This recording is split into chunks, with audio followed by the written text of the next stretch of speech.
When I first walked into our client's home, I knew that these spaces were way too small for them. We had 2 adults sharing a bathroom that just wasn't oriented properly for the modern day. And we had 2 growing teenage girls trying to share a very small bathroom with a single sink. These bathrooms were back from the 1970s. They were small and tiny, and we made them beautiful and functional for the modern day. We ended up having to take away 2 hallway closets to extend this bathroom for their growing family. We were able to add a dual vanity, a large shower, and a private toilet space so the girls could have the bathroom of their dreams. The primary bath was the biggest reconfiguration. We had a long list of must-haves on it. We needed a private toilet room, an expanded primary closet, and a separate shower and tub, as well as a dual vanity. And while we extended this bathroom out, we were still working with a really small space. There was a massive amount of work to be done here. We had to dig up the foundation,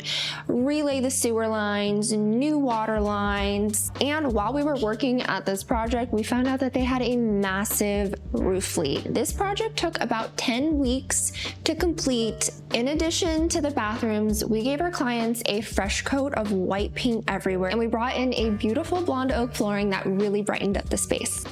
I am Morgan Venetis with the Home Collective and the Build Collective, and we have finally finished up on our Forest Hills project. We want every space that we create to feel effortless for the people living in them. At the end of the day, it's not just about creating a beautiful space, it's about solving real problems with thoughtful design.